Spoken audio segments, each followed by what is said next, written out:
Every time the ball is snapped, there is a battle going on between the offensive and defensive linemen.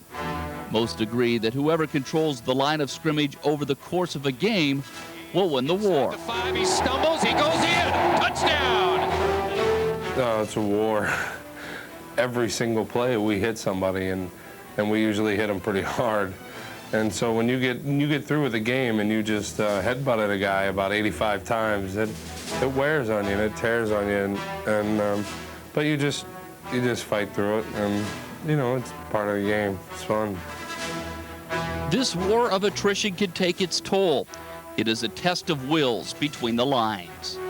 Yeah, it's just about a crazy 3 or 4 seconds every play. Just get down in your stance, and when the ball's snapped, just run into each other as hard as you can, and just try to whoever stays lower wins. And it's pretty crazy 3 or 4 seconds. A lot of yelling and screaming. It is a big fight. You got guys in the other line that just want to come over and tear your head off, but we have to be kind of more controlled when we do it. We want to do the same thing, but they can just come at us with everything they have, and you know, we have to make reads and steps that we take. But you know, once we hit them, we're just gonna go after them as hard as we can.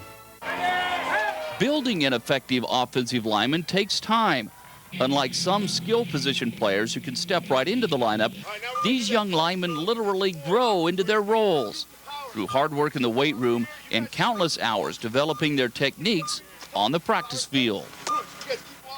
Bring your hands right back. Sit down, Bob Smith, sit down. Well, I think O-line specifically is a process. It's something that, you know, where you have your specialty players like the running backs, and sometimes receivers can come in and step right in from high school to college level and play. Well, at the college level for an offensive lineman, it takes at least a year, if not a couple years of preparation to get you ready just to get into the game, you know, as far as getting stronger and bigger and faster and learning the offensive scheme. You know, as an offensive lineman, particularly a center, you have to really understand the offensive scheme.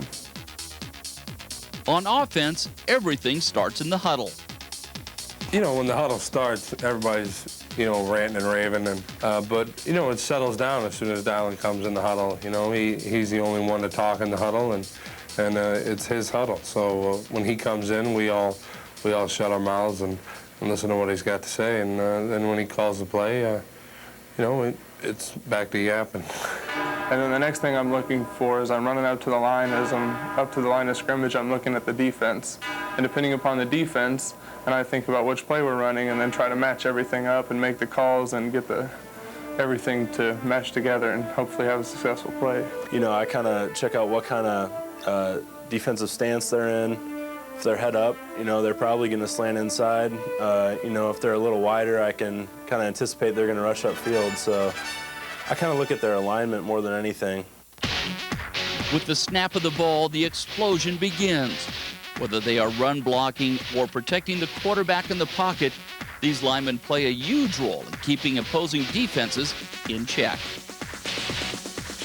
The good point about our offense is we can keep the defensive off balance and guessing what we're going to try to pound it with Moran, or you know, use a quick back with Wimbush, and then you always got to keep an eye on Dylan. Any time he'll just take off and start running. So our offense is pretty wide open. Yeah, I really love run blocking. It's pass blocking. I think is easier. You know, in a game, it's not as much work, but it really takes a lot of heart and energy to run block an entire game, because, you know, and that's where you get all your pancakes. And he's not talking about the breakfast variety. Offensive linemen love nothing better than to drive a defender flat on his back. Put him on his back and lay on him for a second, do a push-up or two, you know. You know, it's the biggest thing as an old lineman you can do.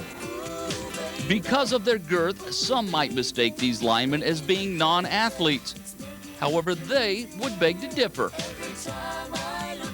Snowball likes to call us athletes who just gain a little bit too much weight. Yeah, eating a little too many times at the buffet. For the KU Football Show, I'm Mike DeNito. It's in my face.